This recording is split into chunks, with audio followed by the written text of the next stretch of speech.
You know, we talk about living in a digital generation, but the truth is, what does that mean? I just wrote a book called Maximize Your Influence: How to Make Digital Media Work for Your Church, Your Ministry, and You. And it's really designed for church leaders, pastors, ministry leaders, but actually it's for a lot of leaders who are really learning how to navigate this digital world that we live in today. It's not about owning a phone. It's not about having a cool website. Really, it's about changing the way we think. And if you can learn digital thinking, I believe it'll take your career to the next level, and that's what we're going to talk about on today's episode.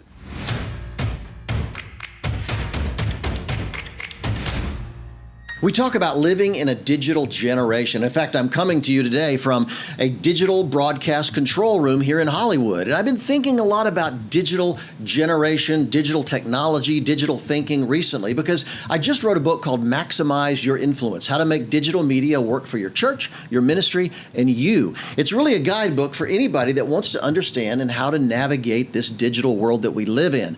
The truth is, there are good things and there are bad things about living in this digital world. Sometimes I think about how often the bad things drive us nuts. People seem to be so obsessed with an iPhone, for instance, they can't seem to think about anything else. You can go on YouTube and see videos of people getting hit by cars, falling into ditches, falling into fountains, simply because they're so obsessed with their iPhone screen. In fact, I have a video. It's a surveillance video from a metro station, a subway station in Paris. And in that surveillance video, a guy walks out into the station who's so focused on his screen, his little phone screen, that he literally walks off the platform into the path of an oncoming train. Fortunately, the security was there and they got the train stopped and they got the guy out. But the truth is, we're a little over the top when it comes to being baffled by this and being so obsessed with it. My crew at Cooke Media Group, our film team, was in Germany a couple of years ago filming, and we actually watched a guy walk into a canal because he was so obsessed with his screen. In fact, I think New Jersey and Hawaii here in the U.S. are two states that are currently debating texting while walking. They're trying to pass laws to really ban texting while walking because people have so many accidents.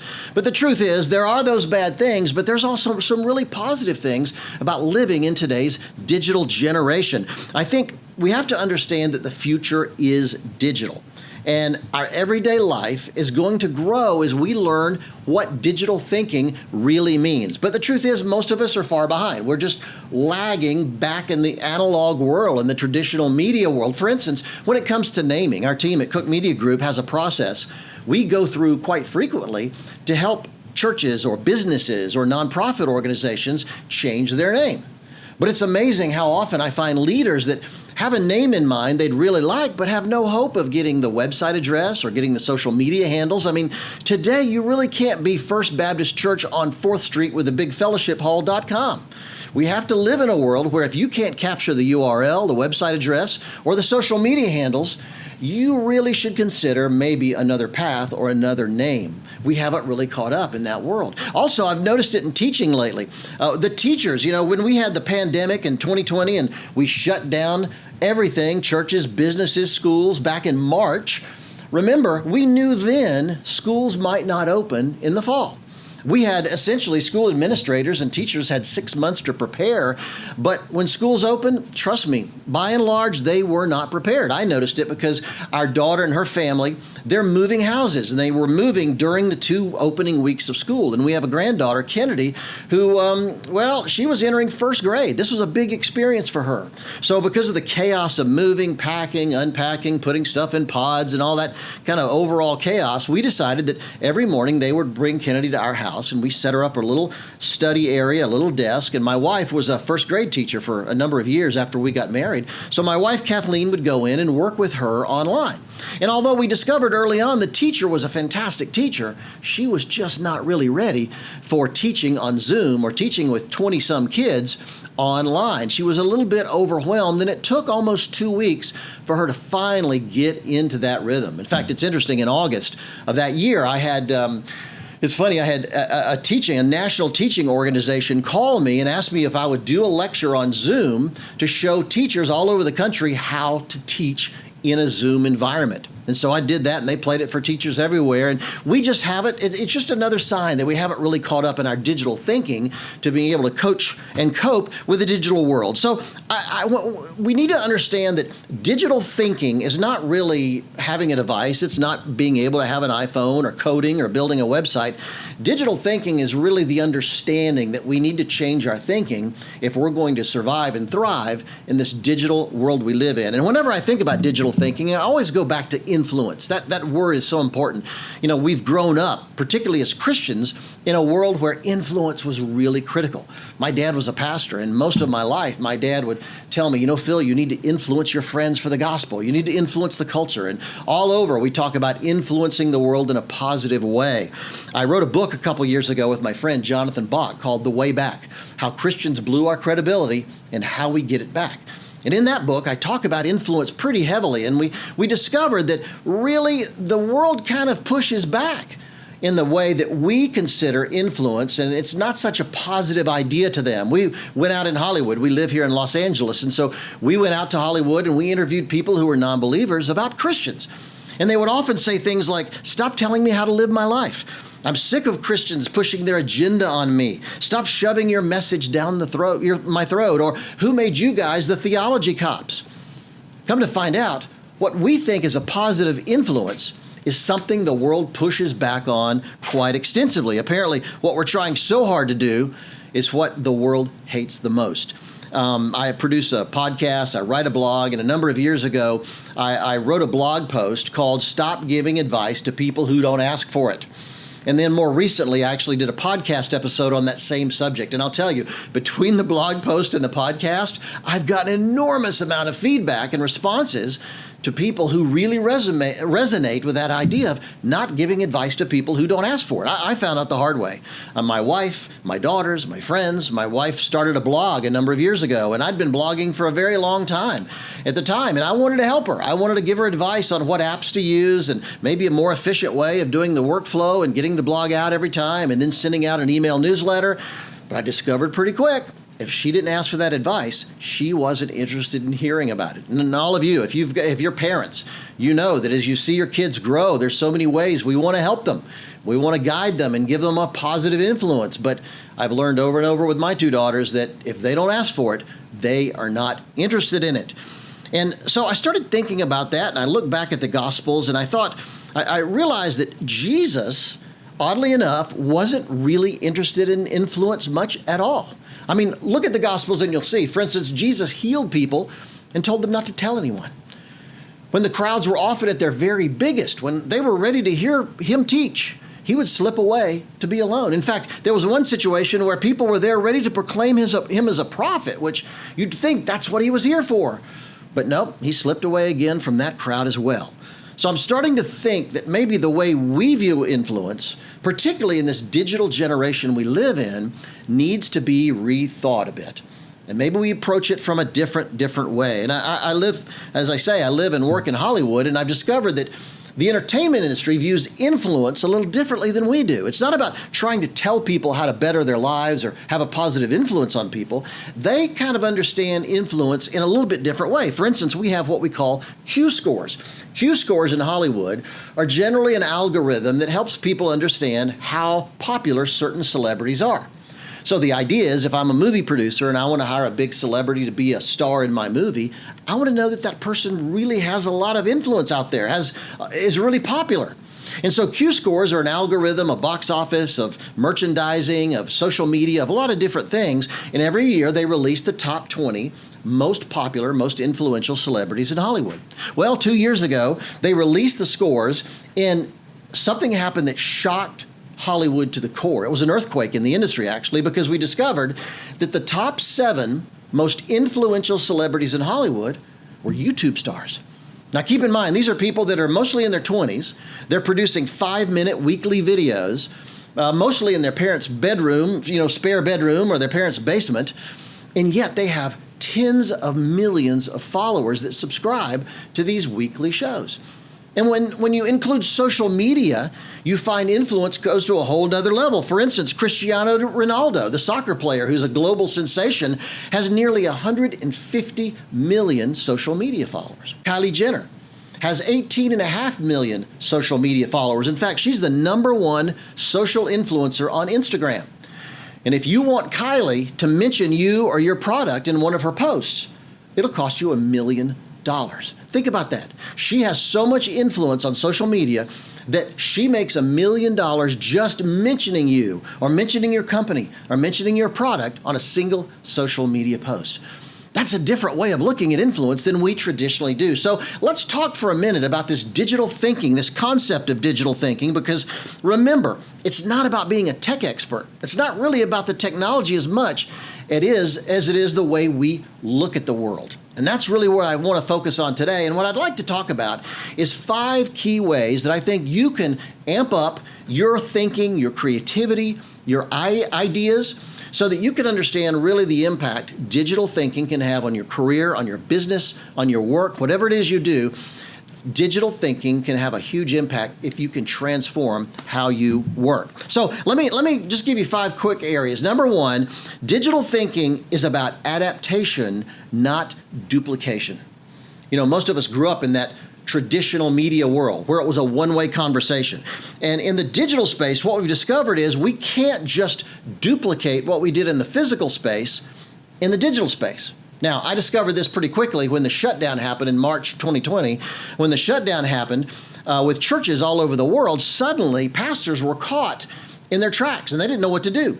In fact, before the shutdown, Lifeway Research released an interesting study that indicated in America, 41%, nearly half of churches, had never done anything online.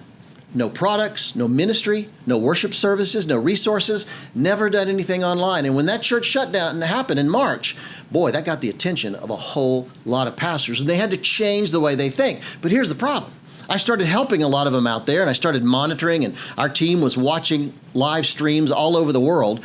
And what we discovered was so many pastors were simply trying to duplicate what they did in the physical space into the digital space. So they were trying to make their live stream pretty much a copy of their normal Sunday service. So the pastor would preach in the pulpit, the worship singers would be up on stage, or the choir would be in the choir loft.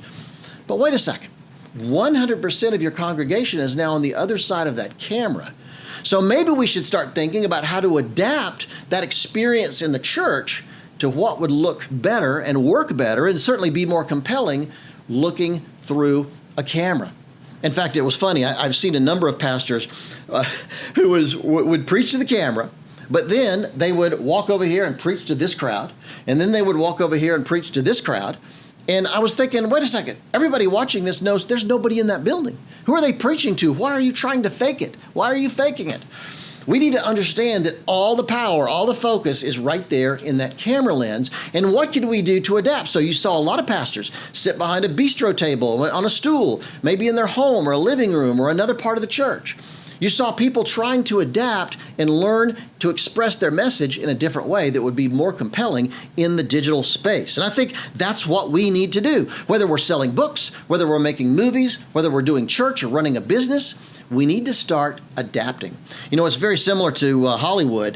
Here in Hollywood, if a producer buys a book to make into a movie, he doesn't film the book. I mean, that wouldn't be a 99-hour movie. He has to adapt that book into a compelling presence in a film theater or on television. So that means cutting scenes out, rearranging things, maybe taking some creative license, maybe compositing some characters or taking some characters out, kind of in essence adapting that story so it works well on the screen. We need to think that way in every single thing we do. That's what digital thinking is really all about. The second thing I would encourage you to think about is digital thinking is about welcoming feedback and understanding that it's a two-way conversation. Now, as I said earlier, we've all grown up, most of us have grown up in a one-way world. Whether it was business or advertising or church, it was a one-way conversation. Pastors, for instance, get up in the pulpit, and all of my life, they've preached a message. We can't interrupt. We can't ask questions right there. We can't have a conversation in the church. It's the same way with advertising from the traditional world. Billboards, radio commercials, TV commercials, print ads. They're great and they can be really creative and compelling, but I can't talk back. I can't engage with those kind of ads. And things have dramatically changed now. with social media, with digital media, we're in a world that can have a two-way conversation, and everything we do needs to pass through that filter. Give you a great example. We've seen a major Christian leader of one of the largest Christian organizations, certainly in the United States, maybe even the world, recently stepped down because of his behavior. Now, here's the thing. None of that behavior was a secret. People had been reporting his behavioral issues for a long time. People had been talking about it. It had been in the news media, but the board had never acted. But you know what caused the dominoes to start falling? One single social media post.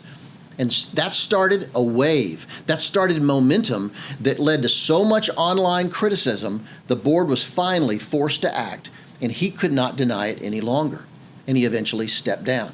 That's the power of the world we live in today. Now, we actually live in a world, I believe, where a housewife in Omaha can create so much momentum online that she can bring down a major corporation. We have to think about that two-way conversation. Now, what's interesting about all this to me is it reminds me a lot of the early church.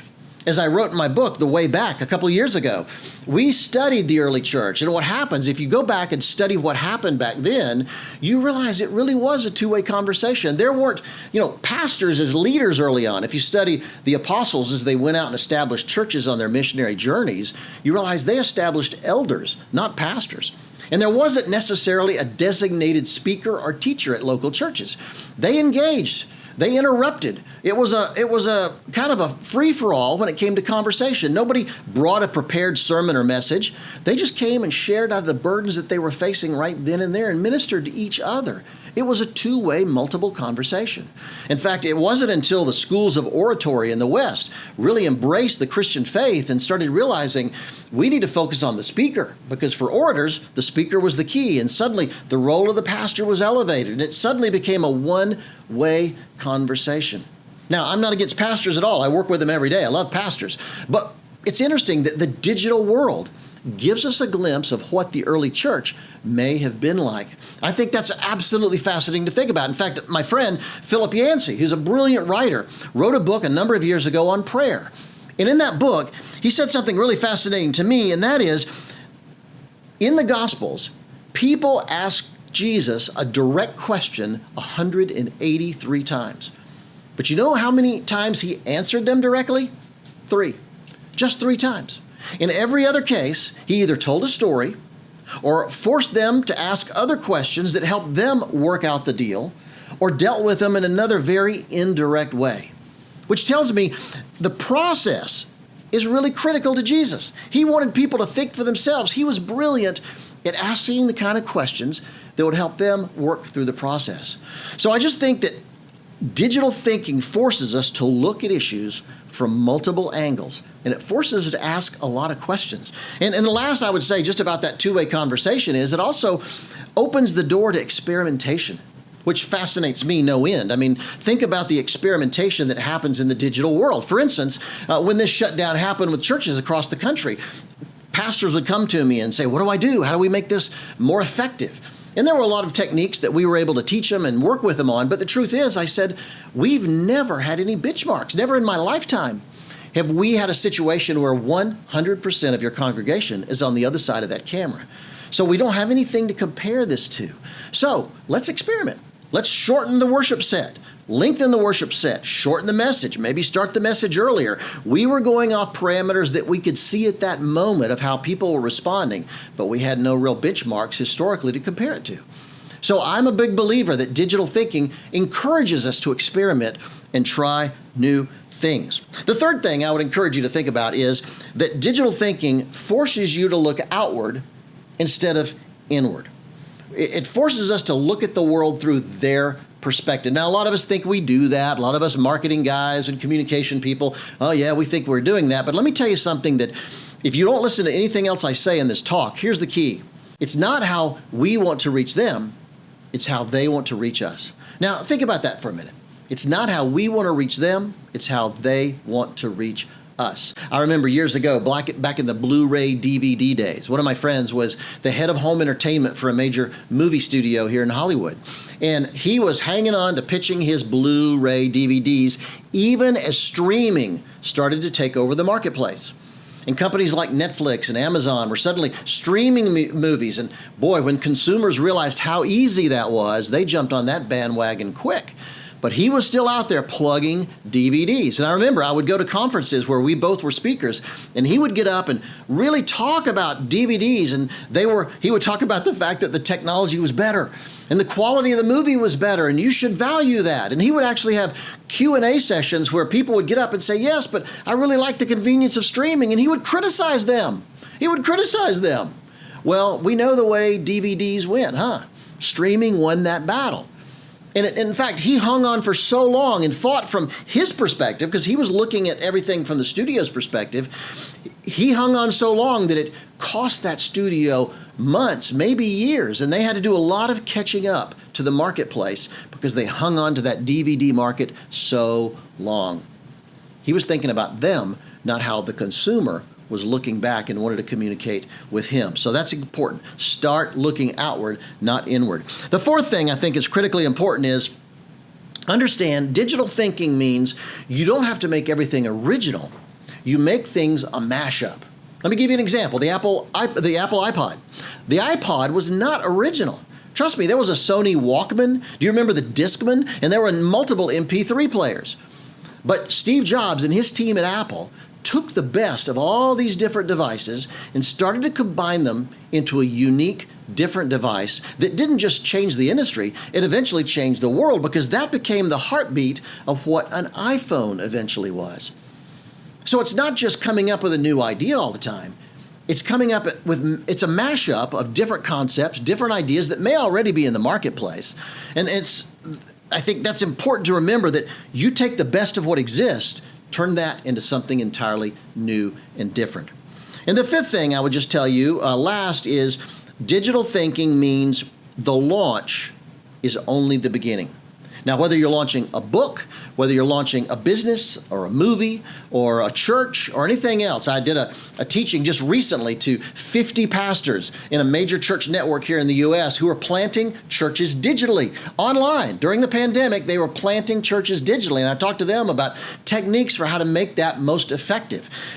We have to understand that the launch is only the beginning. I've written 7 books with different publishers.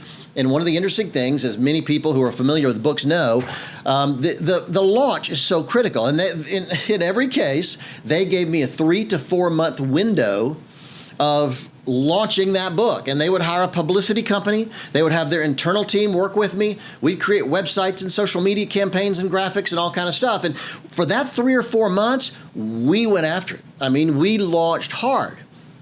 But the interesting thing was, when that 3 or 4 months was over, suddenly I was left alone. They completely shut it down. They moved on to another project. And I was on an island all by myself with me and my book. And I had to do what I could to help that thing limp along. They're so focused on that 3 to 4 month launch window. But digital thinking makes us want to think post-launch, not just the launch.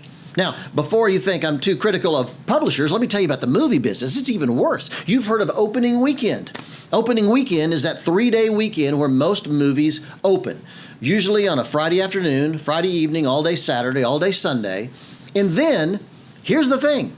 They decide, based on the box office from that 3-day weekend, how long the movie will stay in theaters.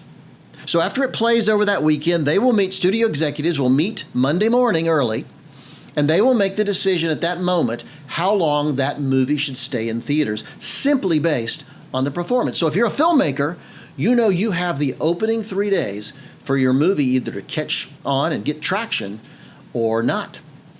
That's an interesting thing to me. 3 days, that's how they decide. But that's not the way the digital world looks like. In fact, it's funny with the movie business even, that if you look at the list of movies, there's a great website in Hollywood called boxofficemojo.com. And it lists the budgets and the box office of all the movies made out there. And it's interesting, producers can go see how much different types of movies made over the course of their lifetime. And what's interesting is if you look at the list of the most successful movies of all time, many of those movies never reached more than maybe number 5, number 6, or number 7 at the box office. Many of them took a really long time to gain enough momentum to take off, and yet today, they're the most successful movies ever made. In fact, that website, Box Office Mojo, has they do a lot of categories. And one of the categories that I think is most interesting is the slowest movies to make $100 million. And it's the list of movies that took the longest to reach that $100 million mark. And some of them took a year, 2 years, 3 years. It's a long time for a movie to stay in the battle out there. But many of those movies on the slowest list ended up being some of the most successful movies of all time. So sometimes it's a slow burn. It's a big reason that app makers release apps that aren't perfect. They're beta tested. They're still, and it drives us nuts sometimes, but they're not fully ready, but they want to get them out there because they know they can grow them. They can listen to consumer feedback now. It's not a one-way conversation. It's a two-way conversation.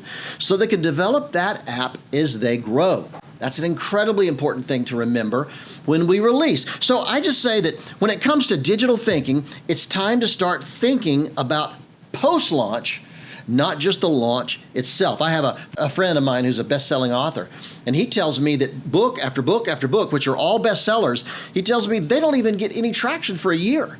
He says very often they'll release and the publisher will do all kind of advertising and promotion, but he said it's usually a year or year and a half down the road that suddenly liftoff happens and they start growing. That's because they've stuck with it long enough to nurture that audience and to grow the following for that book. I just think we need to think more in the digital realm about the post-launch than just the big launch. Seth Godin says something interesting. He said that repetition builds trust. A lot of times we get sick of something. We may be marketing a book or a movie or doing church, maybe a pastor's sermon series, or we're marketing or pushing a business strategy. Those of us on the inside get sick of hearing about it, get sick of hearing about that brand or that theme or that push. But I've discovered over the years that when we start to get sick of something, the outside audience, it's only starting to trickle out there and really make an impact. And I know from decades of producing weekly television programs all over the world that, your television audience, which is like your social media followers, it's a stream, not a pond. They're always changing, which means that your whole audience doesn't watch every weekly show. So when you rerun a television program, you're not really rerunning it. You're running it for the first time for between 70 and 80% of your audience. So understand that the post-launch phase is absolutely critical. So the whole point of this talk today, this whole point of this message is just because you use an iPhone, have a great, cool website, or do social media doesn't mean you really understand digital thinking. So in closing, let me just say this. I've discovered one of the greatest challenges leaders face is the realization that the world has changed, but they haven't. I discovered this myself. In my case, I learned to produce television programs, movies, short films. I've done it all over the world. I've produced in about 60 countries around the world, and I was pretty good. I won a lot of awards. I've got quite a bit of recognition over the years. But one day, I started looking around at my colleagues and other producers and realizing my work was pretty dated. It's interesting. I went back and looked at the time when I got those awards and I got that recognition and realized I kind of got stuck in that thinking. Very often I find leaders get stuck in the period of their greatest success. And I realized I better make some change. I wanted some change to happen quick. So I surrounded myself with younger people, really highly creative people. I started rethinking everything I did. I started relearning everything I knew about how to produce a television program. And the reason was clear. As I got older, I want to be known as that old guy who's the guru, that old guy who is really relevant. I don't want to be known as that old guy who lost it, that old guy who's completely irrelevant. I don't want to be that guy. Embracing that kind of change is really what led me to understand the power of digital thinking. As I say in my book, Maximizing Your Influence, the digital revolution isn't about technology. It's about changing the way we think.